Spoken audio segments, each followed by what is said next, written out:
Hi friends, ഇന്ന് നമ്മൾ പഠിക്കാൻ പോകുന്ന ടോപ്പിക് എന്ന് പറയുന്നത് ഭാരതീയ നാഗരിക് സുരക്ഷാ സംഹിത 2023യുടെ ക്ലാസ്സാണ്. ഇതിൻ്റെ ഇൻട്രൊഡക്ഷൻ ക്ലാസ്സാണ് ഇന്ന് സ്റ്റാർട്ട് ചെയ്യുന്നത്. ഈ ഇൻട്രൊഡക്ഷൻ ക്ലാസ്സിൽ നിങ്ങൾക്ക് ഞാൻ കുറച്ച് ഈ ഇൻട്രൊഡക്ഷൻ്റെ ഓരോ വേർഡ് മീനിങ് പറയുമ്പോഴും ആ വേർഡിൻ്റെ കുറേ കാര്യങ്ങൾ ഞാൻ അതിൽ വായിച്ച് നിങ്ങളെ കേൾപ്പിക്കും. കാര്യം എന്ന് വെച്ച് കഴിഞ്ഞാൽ ബുക്ക് തുറക്കാത്ത കുറേ കുട്ടികളുണ്ട്. ഇവർ ബുക്ക് തുറന്ന ഡെഫിനിഷൻ പോലും വായിക്കാറില്ല എന്നുള്ളത് ഞാൻ പല വൈവയ്ക്കിരിക്കുമ്പോഴും ഞാൻ മനസ്സിലാക്കിയ കാര്യമാണ്.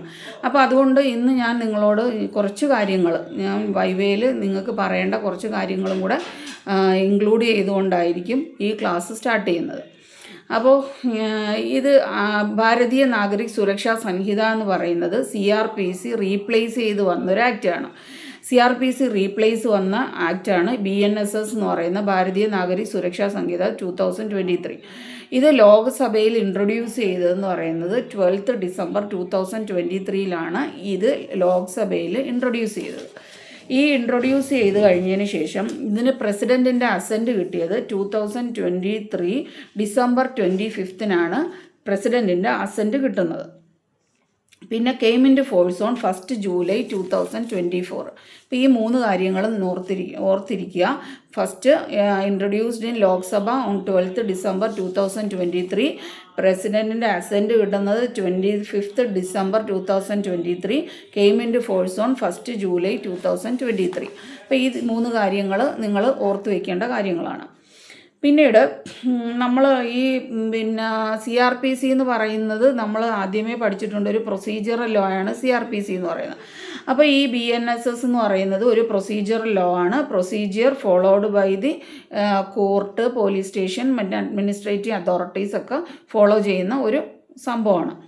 അപ്പോൾ ഇത് BNSSന് വരുമ്പോഴത്തേക്കും BNSSൻ്റെ കുറച്ച് കാര്യങ്ങളെന്ന് പറയുന്നത് പുതിയതായി ഇൻട്രൊഡ്യൂസ് ചെയ്ത ചില കാര്യങ്ങളെന്ന് പറയുന്നത് detention under criminal trials, medical examination, forensic investigation, signature and finger impression, time line procedure, hierarchy of codes. ഇതൊക്കെ കുറച്ച് കാര്യങ്ങൾ മാത്രമേ പറയുന്നുള്ളൂ. ഇനിയും കുറേ മാറ്റങ്ങൾ വന്നതായിട്ട് ഇതിനകത്തുണ്ട്.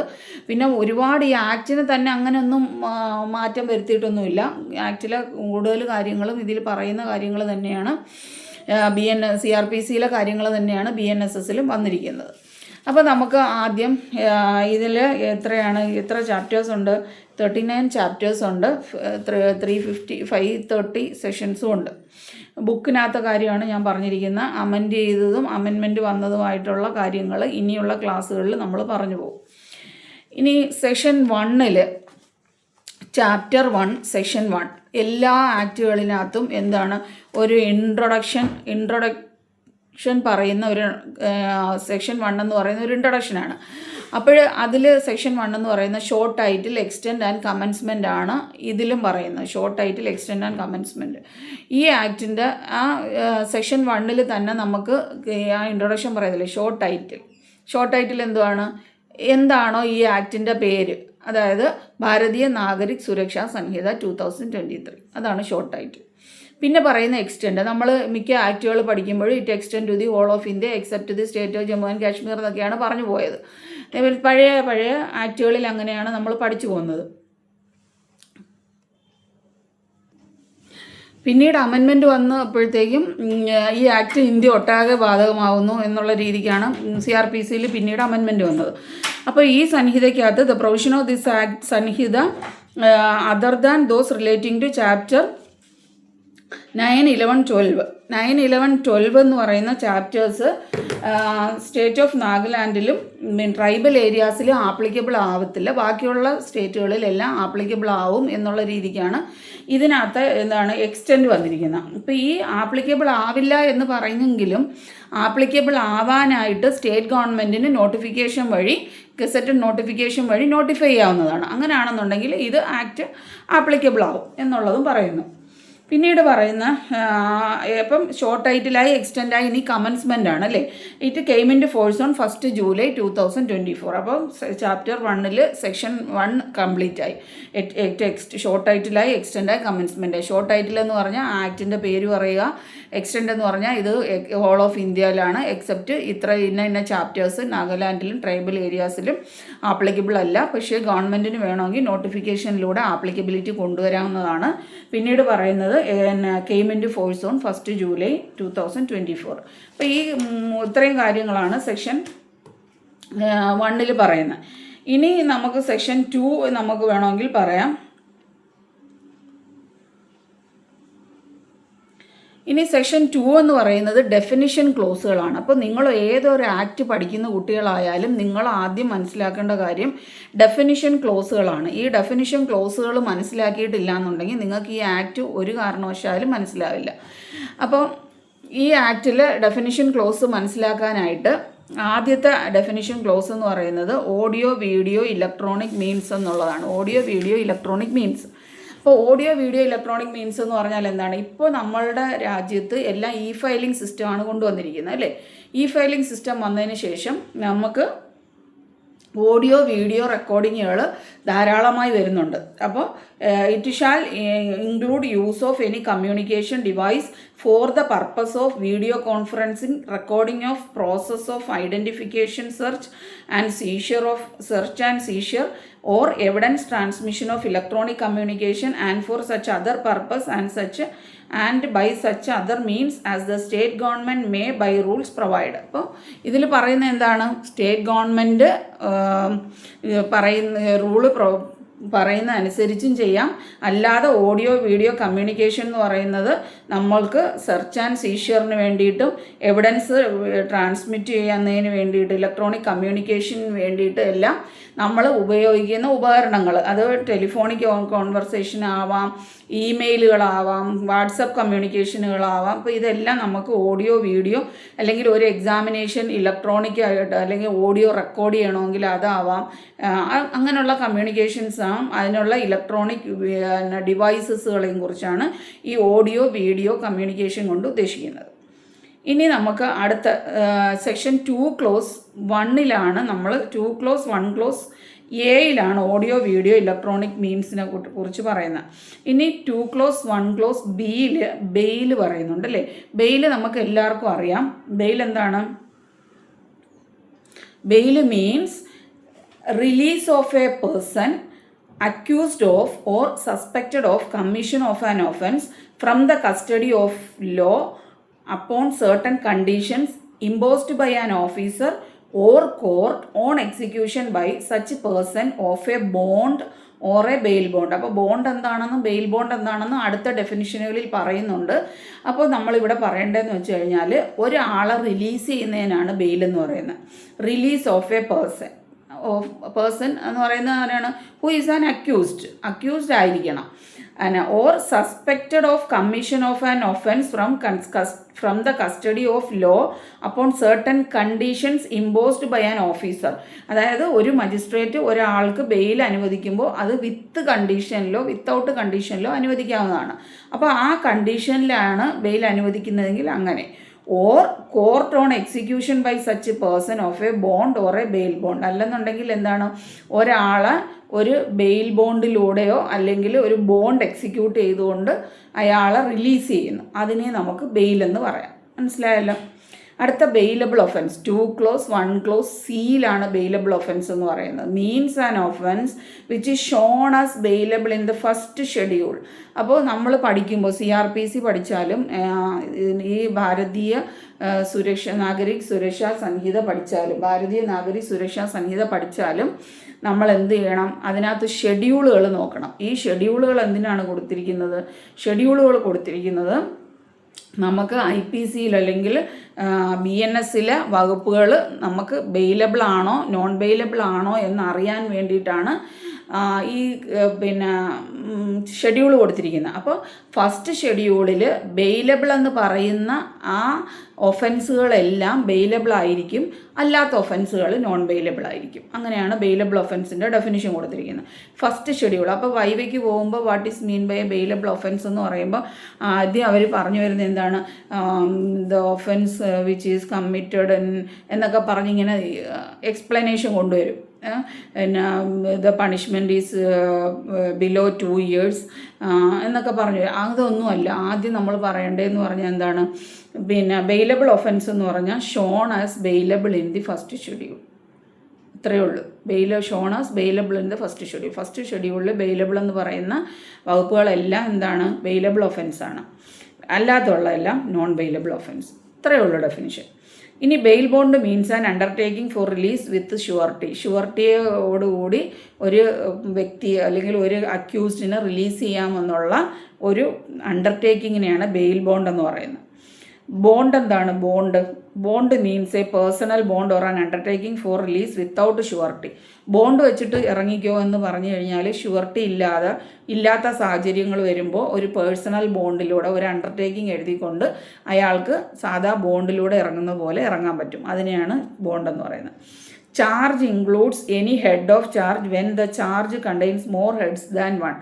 ചാർജ് എന്ന് പറഞ്ഞാൽ എന്താണ്? ചാർജ് എന്ന് പറയുമ്പോൾ ഇൻവെസ്റ്റിഗേഷൻ കഴിയുമ്പോൾ പോലീസ് ഓഫീസറാണ് ചാർജ് കോടതിയിൽ ഫയൽ ചെയ്യുന്നത്. അപ്പം മോർ ഹെഡ്സ് ദാൻ 1 എന്ന് പറഞ്ഞാൽ എന്താണ്? അത് ഒരുപാട് തലങ്ങളുണ്ട്. ഇൻവെസ്റ്റിഗേഷൻ്റെ ഒരുപാട് കാര്യങ്ങളും കൂടെ കൂട്ടിക്കെട്ടിയിട്ടുള്ള ഒരു ബണ്ടിൽ ഓഫ് ഹെഡ്സാണ്. അത് ബണ്ടിൽ ഓഫ് തിങ്സാണ് ഈ ചാർജ് എന്ന് പറയുന്നത്. അതായത് അതിനകത്ത് മഹസർ കാണും, FIR കാണും, ഓരോരുത്തരുടെ അടുത്ത മൊഴികൾ കാണും, പിന്നെ അവരുടെ ഡോക്യുമെൻ്റ് എന്തെങ്കിലും ഉണ്ടെങ്കിൽ അത് അറ്റാച്ച് ചെയ്ത് കാണും. അപ്പോൾ ഇതെല്ലാം കൂടെ ചേർന്നതിനെയാണ് നമ്മൾ ചാർജ് എന്ന് പറയുന്നത്. ദെൻ വളരെ ഇമ്പോർട്ടൻ്റ് ആയിട്ടുള്ള ഒരു ഡെഫിനിഷനാണ് കൊഗ്നൈസബിൾ ഒഫൻസ്. അത് 2 clause 1 clause Gയിലാണ് കൊഗ്നൈസബിൾ ഒഫൻസ് പറയുന്നത്. ഈ കൊഗ്നൈസബിൾ ഒഫൻസിനെ നമ്മൾ വൈവയ്ക്കൊക്കെ ചോദിക്കുമ്പോഴേക്കും അവർ ഇങ്ങനെ ബബ അടിച്ചായിരിക്കും പറയുന്നത്. ഒന്നുമില്ല, വളരെ ഒറ്റ സെൻറ്റൻസിൽ നമുക്ക് പറയാം. എന്താണ്? A police officer cannot arrest A person without warrant. Warrant ഇല്ലാതെ ഒരു കാരണവശാലും ഒരു പോലീസ് ഓഫീസർക്ക് ഒരാളെ അറസ്റ്റ് ചെയ്യാൻ പറ്റില്ല. Cognizable offense means an offense for which cognizable case means an case in which a police officer may, police ഓഫീസർക്ക് വേണമെങ്കിൽ in accordance with the first schedule or under any other law for the time being in force, അതായത് നിലവിലുള്ള നിയമങ്ങളിൽ പറയുന്നത് പോലെ ഒരാൾ arrest without warrant ഇല്ലാതെ arrest ചെയ്യാം എന്നുള്ളതാണ് പറയുന്നത്. അതായത് കൊഗ്നൈസബിൾ ഒഫൻസ് എന്ന് പറയുന്ന ഒരു സീരിയസ് ആയിട്ടുള്ള ഒഫൻസാണ്. അപ്പോൾ അതിൽ നമ്മൾ പോയി മജിസ്ട്രേറ്റിൻ്റെ അടുത്തുനിന്ന് ചെന്നിട്ട് ഇങ്ങനൊരു ഒഫൻസ് അവിടെ നടന്നിട്ടുണ്ട്, ഇപ്പോൾ ഒരു മർഡർ കമ്മിറ്റ് ചെയ്തു, പ്രതിയെ നമുക്ക് പെട്ടെന്ന് തന്നെ അറസ്റ്റ് ചെയ്യാൻ പറ്റുന്ന സാഹചര്യത്തിൽ പ്രതിയുണ്ട്. അപ്പോൾ നമ്മൾ മജിസ്ട്രേറ്റിൻ്റെ അടുത്ത് ഓടാൻ പറ്റുമോ? ഇയാൾ ഇങ്ങനെ കൊലപാതകം ചെയ്ത പ്രതി അവിടെ നിൽപ്പുണ്ട്, ഒരു വാറണ്ട് വേണമെന്ന് പറ്റത്തില്ല. അപ്പോൾ നമ്മൾ എന്ത് ചെയ്യാം? അറസ്റ്റ് വിത്തൗട്ട് വാറണ്ടാണ്. അപ്പോൾ ഒരു police officer may arrest a person, an accused person without warrant. മനസ്സിലായല്ലോ? ഇപ്പോൾ നോൺ കോഗ്നൈസബിൾ ആണെന്ന് പറഞ്ഞാൽ അതിൻ്റെ ഓപ്പോസിറ്റ്. അത് ഇതിനകത്ത് ഡെഫിനിഷൻ വരുന്നുണ്ട്, അപ്പോൾ പറയാം. ഇനി 2 clause 1 clause Hൽ കംപ്ലൈൻറ്റ്, അത് ഒരു ഇമ്പോർട്ടൻ്റ് ആയിട്ടുള്ള വൈവയ്ക്കൊക്കെ ചോദ്യം ചെയ്യുന്ന ഒരു ഇമ്പോർട്ടൻ്റ് ആയിട്ടുള്ള ഒരു വേർഡ് ഡെഫിനിഷനാണ് കംപ്ലൈൻറ്റ്. കംപ്ലൈൻറ്റിനകത്ത് ഒരുപാട് പേര് കംപ്ലൈൻറ്റിനെ കുറിച്ച് ചോദിക്കുമ്പം തെറ്റിയിട്ടൊക്കെയാണ് അവർ ആൻസർ പറയുന്നത്. കംപ്ലൈൻറ്റ് എന്ന് പറയുമ്പോൾ ആരുടെ മുന്നിൽ എങ്ങനെ ഫയൽ ചെയ്യാം എന്നുള്ളതാണ് നിങ്ങൾ ആദ്യം പഠിക്കേണ്ടത്. Complaint means any allegation made orally or in writing. അപ്പം ഏതൊക്കെ രീതിയിൽ ഫയൽ ചെയ്യാം? ഓറലി ഫയൽ ചെയ്യാം, റൈറ്റിംഗ് എഴുതിയും കൊടുക്കാം, അല്ലെങ്കിൽ റൈറ്റിങ്ങോടുകൂടിയും കൊടുക്കാം. അപ്പം കംപ്ലൈൻറ്റ് എന്ന് പറഞ്ഞാൽ ഏതെങ്കിലും ഒരു അലിഗേഷൻ അല്ലെങ്കിൽ ഒരു ഫാക്റ്റ്, ഒരു വഴക്ക്, അത് made orally or in writing. അപ്പോൾ ഒരു പോയിൻ്റായി made orally or in writing to a മജിസ്ട്രേറ്റിൻ്റെ മുമ്പാകെ ചെയ്യാൻ പറ്റുള്ളൂ. അപ്പോൾ to a magistrate with a view to his taking action under the സംഹിത. ഇപ്പം എന്തുകൊണ്ടാണ് മജിസ്ട്രേറ്റിന് മുമ്പാകെ കൊടുക്കുന്ന ഈ സംഹിതയിൽ അല്ലെങ്കിൽ ഈ CRPC അല്ലെങ്കിൽ BNSS വഴി അവർക്ക് ഒരു വിശ്വാസമുണ്ട്, അവർക്ക് കൊഗ്നിസൻസ് എടുക്കുമെന്നുള്ളൊരു വിശ്വാസത്തിൻ്റെ പുറത്ത് with a view to taking action under the Sanhita that some person ആണ്, ആരോ ആണ്, മറ്റൊരാളാണ്, some person whether known or unknown, അത് ഇമ്പോർട്ടൻ്റ് പോയിൻ്റാണ്. Whether known or unknown. അപ്പോൾ എനിക്കൊരാളുടെ പേരറിയില്ല അല്ലെങ്കിൽ അഡ്രസ്സ് അറിയില്ല എന്നുണ്ടെങ്കിൽ അയാളെ എനിക്ക് അറിയാവുന്ന കക്ഷി അല്ലെങ്കിൽ പോലും എനിക്ക് എന്ത് ചെയ്യാം, കംപ്ലൈൻറ്റ് ഫയൽ ചെയ്യാം. But does not include a police report. Police report ഉൾപ്പെടുന്നില്ല എന്നാണ് പറയുന്നത്. പക്ഷേ പോലീസ് റിപ്പോർട്ടിന് ഈ സംഹിതയ്ക്കകത്ത് 2 എക്സ്പ്ലനേഷൻ കൊടുക്കുന്നുണ്ട്. അപ്പോൾ ഞാൻ ഒന്നും കൂടെ പറയാം. കംപ്ലൈൻ്റ് എന്ന് പറഞ്ഞു കഴിഞ്ഞാൽ എനി അലിഗേഷൻ, അതാണ് എനി അലിഗേഷൻ ആരുടെ മുമ്പാകെ കൊടുക്കണം, made orally or in writing, എഴുതിയോ കൊടുക്കാം, അല്ലെന്നുണ്ടെങ്കിൽ ഓറലി കൊടുക്കാം, ടു എ മജിസ്ട്രേറ്റിന് മുമ്പാകെയാണ് കൊടുക്കേണ്ടത്. എന്താണ് ആ ഉദ്ദേശം? With a view to his taking action under the Sanhita, ഈ സംഹിതയുടെ അടിസ്ഥാനത്തിൽ ഒരു ആക്ഷൻ എടുക്കുമെന്നുള്ള ഉദ്ദേശത്തോടു കൂടിയാണ് നമ്മൾ കൊടുക്കുന്നത്. എന്തിനാണ്? ദാറ്റ് സം പേഴ്സൺ ആണ്. വെദർ നോൺ ഓർ അൺനോൺ, എനിക്ക് അറിയത്തില്ല അല്ലെങ്കിൽ അറിയാവുന്നതാണെങ്കിൽ നമുക്ക് പേരും അഡ്രസ്സും കൊടുക്കാം, അറിഞ്ഞുകൂടാത്തതാണെന്നുണ്ടെങ്കിൽ നമുക്ക് കൊടുത്തില്ലെങ്കിലും കുഴപ്പമില്ല. ഹാസ് കമ്മിറ്റഡ് എൻ ഒഫൻസ്, ഒരു ഒഫൻസ് അയാൾ കമ്മിറ്റ് ചെയ്തു എന്നും പറഞ്ഞുകൊണ്ടാണ് നമ്മളൊരു കംപ്ലയിൻറ്റ് കൊടുക്കുന്നത്. പക്ഷേ it is not a police report ആവരുത്. അപ്പോൾ നിങ്ങൾ ആരും മറക്കരുത് കംപ്ലയിൻ്റ് എന്ന് പറയുന്നൊരു ഡെഫിനിഷൻ. ഇനി പോലീസ് റിപ്പോർട്ടിൻ്റെ ഒരു എക്സ്പ്ലനേഷൻ പറയുന്നുണ്ട്. A report made by a police officer in case which discloses after investigation a commission of offence non cognizable offence shall be deemed to be a complaint. The police officer by whom such report is made shall be deemed to be a complaint. അപ്പോൾ ഒരു പോലീസുകാരൻ്റെ മുമ്പാകെ ഒരു പരാതി കിട്ടി, അയാൾ ആ പരാതിന്മേൽ അന്വേഷണം നടത്തിയപ്പം അതൊരു നോൺ കൊഗ്നൈസബിൾ ഒഫൻസ് ആയിട്ടാണ് കാണുന്നത്. നമ്മൾ കൊഗ്നൈസബിൾ ഒഫൻസ് ഇപ്പോൾ പഠിച്ചതേ ഉള്ളൂ. Police officer may arrest an accused without warrant എന്ന് പറഞ്ഞു. അപ്പം ഇവിടെ വാറണ്ട് ഇല്ലാതെ arrest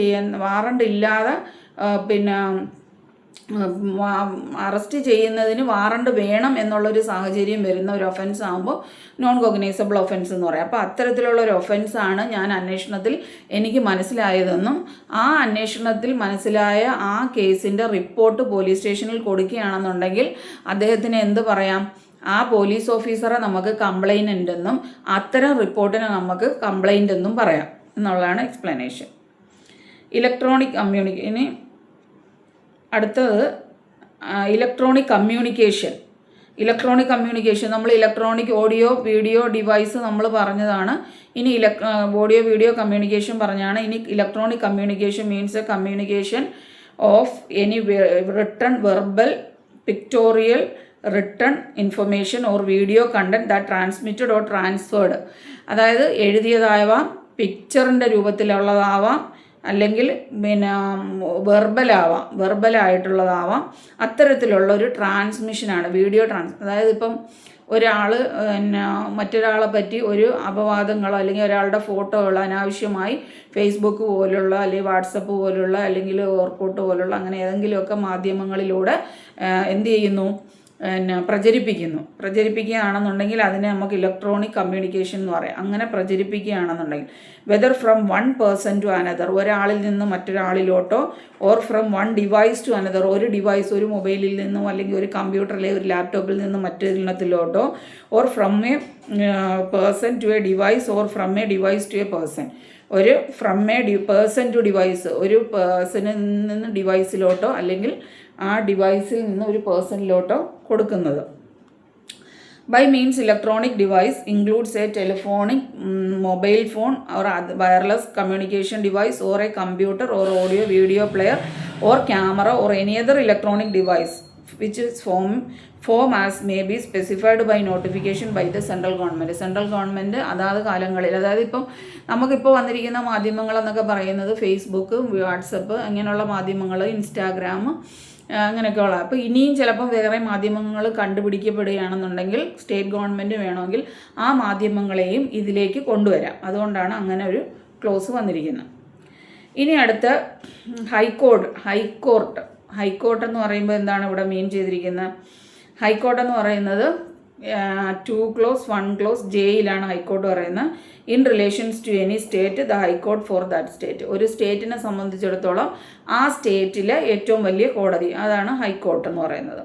in relation to union ടെറിട്ടറിയെ സംബന്ധിച്ചിടത്തോളം at which the jurisdiction of the high court for a state has been extended by law that high court. അതായത് ഒരു union ടെറിട്ടറിയുടെ ഹൈക്കോർട്ടിനെ തിരഞ്ഞെടുക്കണമെങ്കിൽ സ്റ്റേറ്റ് ഗവൺമെൻറ്റിന് നോട്ടിഫൈ ചെയ്തുകൊണ്ട് ഒരു ഹൈക്കോടതി, അതായത് ഇപ്പോൾ ലക്ഷദ്വീപിലാണെന്നുണ്ടെങ്കിൽ നമുക്ക് കേരള ഹൈക്കോടതിക്ക് ആണ് അതിൻ്റെ പവർ. അപ്പം അത് ഗസറ്റഡ് നോട്ടിഫിക്കേഷനിലൂടെ ആ യൂണിയൻ ടെറിട്ടറിയെ നമുക്ക് ഈ ഹൈക്കോടതിയിലേക്ക് കൊണ്ടുവരാം. അപ്പോൾ അത് ഹൈക്കോടതിയായിട്ട് കണക്കാക്കും. പിന്നെ in relation to any other union territory the highest court of criminal. ഇനി ഏതെങ്കിലും ഒരു യൂണിയൻ ടെറിട്ടറിയിൽ ഇത്തരത്തിലൊരു ഹൈക്കോടതിനെ കൊണ്ടുവരാൻ പറ്റുന്നില്ലാത്ത സാഹചര്യം വരികയാണെങ്കിൽ അവിടെയുള്ള highest criminal court in relation to any other union territory the highest court of criminal appeal for that territory other than supreme court of India. ഇന്ത്യയുടെ supreme കോടതി അല്ലാതെ ആ കോടതിയിൽ ആ യൂണിയൻ ടെറിട്ടറിയിലുള്ള ഏറ്റവും വലിയ ക്രിമിനൽ കോടതിയെ നമുക്ക് എന്ത് പറയാം? ഹൈക്കോടതി എന്ന് പറയാം. അപ്പോൾ ഇത്രയും കാര്യങ്ങൾ നിങ്ങൾക്ക് മനസ്സിലായിട്ടുണ്ടല്ലോ. ഇനി അടുത്ത ഇൻക്വയറി എന്ന് പറയുന്നത് ഇൻക്വയറി, ഇൻവെസ്റ്റിഗേഷൻ, ട്രയൽ. ഇത് നമ്മൾ ഒരുമിച്ച് പഠിക്കേണ്ട 3 കാര്യങ്ങളാണ്. ഇത് മിക്കവാറും ഓരോ ചോദ്യങ്ങൾ വരുന്നതാണ്. അതുകൊണ്ട് inquiry means every inquiry other than a trial conductor under the Sanhita by a magistrate or court. ഇതെല്ലാം നമ്മൾ CRPCയിലും പഠിക്കുന്നതാണ്.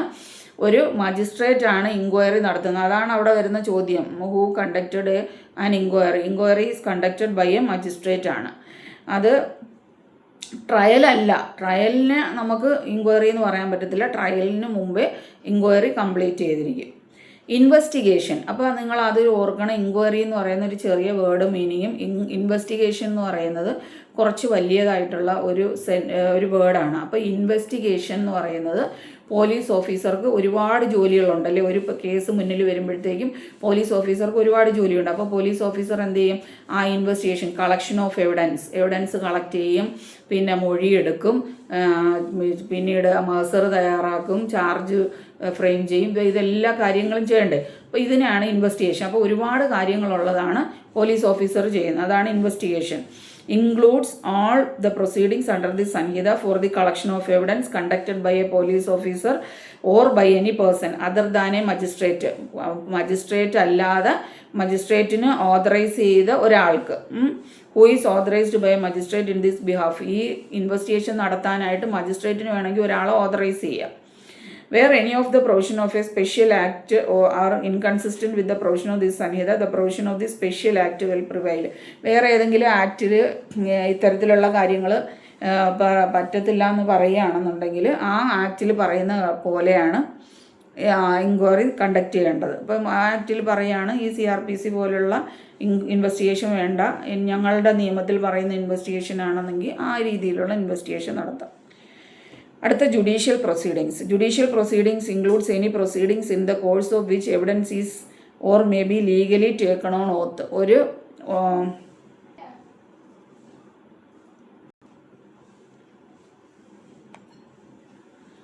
അപ്പോൾ judicial proceedings includes any proceedings in the course of which evidence is or may be legally taken on oath. Judicial proceedings എന്ന് പറഞ്ഞാൽ എന്താണ്? ഒരു proceedings ആണ്. അത് ഒരു പ്രെയർ അല്ലെങ്കിൽ ഒരു ഓത്തിൻ്റെ പുറത്ത്, അതായത് നമ്മൾ പ്രതിജ്ഞ എടുക്കുന്നതിൻ്റെ പുറത്ത് നടത്തുന്ന ഒരു പ്രൊസീഡിങ്സിനെയാണ് ജുഡീഷ്യൽ പ്രൊസീഡിങ്സ്. ഇപ്പോൾ കോടതിയിൽ എവിഡൻസിന് വരുന്ന ഒരു സാക്ഷിയോട് നമ്മൾ പറയത്തില്ലേ, ദൈവം സാക്ഷിയായി കോടതി മുമ്പാകെ സത്യം ബോധിപ്പിച്ചുകൊള്ളാം. അങ്ങനെയുള്ളൊരു എവിഡൻസ്, ഒരു ഓത്തിൻ്റെ മുകളിൽ ചെയ്യുന്ന ചില പ്രൊസീഡിങ്സിനെയാണ് നമുക്ക് ജുഡീഷ്യൽ പ്രൊസീഡിങ്സ് എന്ന് പറയുന്നത്. ഇനി അടുത്ത 2 clause 1 clause എന്നിൽ ലോക്കൽ ജൂറിസ്ഡിക്ഷൻ പറയുന്നുണ്ട്. Local jurisdiction in relations to a court or magistrate means the local area within which the court or magistrate may exercise all or any of its powers or any of its or his powers under the Sanhita, and such local area may comprise the whole of the state or any part of the state as the state government may by notification specify. Local jurisdiction എന്ന് പറഞ്ഞാൽ എന്താണ്? നമുക്ക് common സെൻസിൽ തന്നെ പറയാവുന്ന കാര്യങ്ങളേ ഉള്ളൂ. Local jurisdiction എന്ന് പറഞ്ഞു കഴിഞ്ഞാൽ കോടതി നടപ്പാക്കേണ്ട ഒരു ജൂറിസ്ഡിക്ഷനാണ്. അതായത് ഇപ്പം നമുക്ക് ജൂറിസ്ഡിക്ഷൻ അല്ലാതെ നിശ്ചയിച്ചിട്ടുണ്ടല്ലേ. ഒരു സ്റ്റേഷൻ പരിധി തന്നിട്ട് ആ സ്റ്റേഷൻ ഇന്ന കോടതിക്കുള്ള ജൂറിസ്ഡിക്ഷൻ, ആ പിന്നെ മജിസ്ട്രേറ്റിന് ഇന്ന പരിധിയിലുള്ള ജൂറിസ്ഡിക്ഷൻ, അങ്ങനെ ജൂറിസ്ഡിക്ഷൻ പ്രത്യേകം തരംതിരിച്ചിട്ടുണ്ട്. അപ്പോൾ അതിനെയാണ് ലോക്കൽ ജൂറിസ്ഡിക്ഷൻ എന്ന് പറയുന്നത്. അതായത് മജിസ്ട്രേറ്റിന് ലോക്കൽ ജൂറിസ്ഡിക്ഷൻ എന്ന് പറയുമ്പോൾ within which the court or magistrate may exercise all or any of its powers under the Sanhita and such local area may comprise whole of the state or any part of the state. അപ്പം ആ സ്റ്റേറ്റിൻ്റെ ചിലപ്പം ചെറിയ പാർട്ടായിരിക്കും കൊടുത്തിരിക്കുന്ന, അല്ലെന്നുണ്ടെങ്കിൽ whole part പറയുന്നുണ്ടെങ്കിൽ അങ്ങനെ. അപ്പം അങ്ങനെ തരംതിരിക്കുന്നതിനെയാണ് ലോക്കൽ ജൂറിസ്ഡിക്ഷൻ എന്ന് പറയുന്നത്. ഇനി നമ്മൾ മുമ്പേ പറഞ്ഞു കൊഗ്നൈസബിൾ ഒഫൻസ് പറഞ്ഞു, A police officer may arrest without warrant പറഞ്ഞു. ഇവിടെ നമ്മൾ നോൺ കൊഗ്നൈസബിൾ ഒഫൻസ് ആണ് അടുത്ത 2 clause 1 clause ഓയിൽ പറയുന്ന. Non cognizable offence means an offence for which a non cognizable case means a case in which a police officer has no authority to arrest without warrant. Warrant ഇല്ലാതെ ഒരു തരത്തിലും arrest ചെയ്യാൻ പാടില്ലാത്ത കേസുകളെയാണ് a police officer has no authority to arrest without warrant. Warrant ഇല്ലാതെ നമുക്ക് arrest ചെയ്യാൻ പറ്റാത്തൊരു സാഹചര്യം വരുന്നതിനെയാണ് നോൺ കൊഗ്നൈസബിൾ ഒഫൻസ്. അങ്ങനെയുള്ള ഒഫൻസുകളെയാണ് നോൺ കൊഗ്നൈസബിൾ ഒഫൻസ് എന്ന് പറയുന്നത്. Notification means notification published in the official gazette. Official ഗസറ്റയിൽ പബ്ലിഷ് ചെയ്യുന്ന നോട്ടിഫിക്കേഷനെയാണ് നമ്മൾ ഒഫീഷ്യൽ നോട്ടിഫിക്കേഷൻ എന്ന് പറയുന്നത്. ഒഫൻസ് എന്താണ്? അത് വളരെ ഇമ്പോർട്ടൻ്റ് ആയിട്ടുള്ളൊരു ഒരു വേർഡ് മീനിങ് ആണ്, ഒരു ഡെഫിനിഷനാണ്. Offence means any act or omission made punishable by any law for the time being in force and includes any act in respect of which a complaint may be made under section 20 of the Cattle Trespass Act 1871. അപ്പം CRPCയിൽ പറഞ്ഞിരിക്കുന്ന അർത്ഥം തന്നെയാണ് ഇതിലും, definition തന്നെയാണ് ഇതിലും ഇതൊക്കെ വരുന്നത്. അപ്പം offence means any act or omission made punishable by any law. ഏതെങ്കിലും ഒരു ആക്റ്റും ആവാം ഒമിഷനും ആവാം, അതാണ് അവിടെ ശ്രദ്ധിക്കേണ്ടത്. എനി ആക്റ്റും ഒരു ഒമിഷനും, അതായത് നിങ്ങളൊരു കാര്യം ചെയ്യാൻ പാടില്ലാത്ത കാര്യം ചെയ്തതും ആവാം, പിന്നെ ആക്റ്റ് ഓർ ഒമിഷൻ, ഏതെങ്കിലും ഒരു ആക്റ്റ് ചെയ്യുന്നു, ആ ആക്റ്റ് പക്ഷെ നിയമപരമായി അത് ചെയ്തുകൂടാത്തതായിരിക്കും, പക്ഷെ നമ്മളത് ചെയ്യുന്നു. അതേപോലെ ഒരു ഒമിഷൻ, നമ്മൾ നിയമപരമായി ഒരെണ്ണം ചെയ്യേണ്ട പ്രവൃത്തി അത് നമ്മൾ ചെയ്യാതിരുന്നാലും എന്താവും?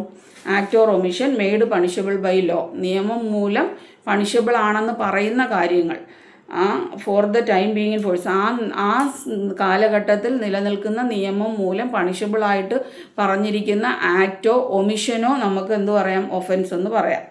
അതിനകത്ത് ഈ സെക്ഷൻ 20 ഓഫ് ദി കാറ്റിൽ ട്രെസ്പാസ് ആക്റ്റും ഇൻക്ലൂഡ് ചെയ്യുമെന്നാണ് പറഞ്ഞിരിക്കുന്നത്. ഇനി officer in charge of a police station includes when the officer in charge of a police station is absent from the station house or unable from his illness or other cause to perform his duties, the police officer present at the station house who is next in rank of such officer and is above the rank of constable, or when such state government so directs or any other police officer so present. അതായത് officer in charge of a police station എന്ന് പറഞ്ഞാൽ ആരാണ്? അതെന്ന് പറയുമ്പോൾ ഒരു officer in charge of a police സ്റ്റേഷനിൽ, അതൊരു എല്ലാ പോലീസ് സ്റ്റേഷനിലും ഒരു officer in charge C A കാണും, അപ്പോൾ അല്ലെങ്കിൽ സ്റ്റേഷൻ ഹൗസ് ഓഫീസർ കാണും. അങ്ങനെയുള്ള സാഹചര്യങ്ങളിൽ officer in charge of police സ്റ്റേഷനിൽ അദ്ദേഹം ആബ്സെൻ്റ് ആവുകയാണെന്നുണ്ടെങ്കിൽ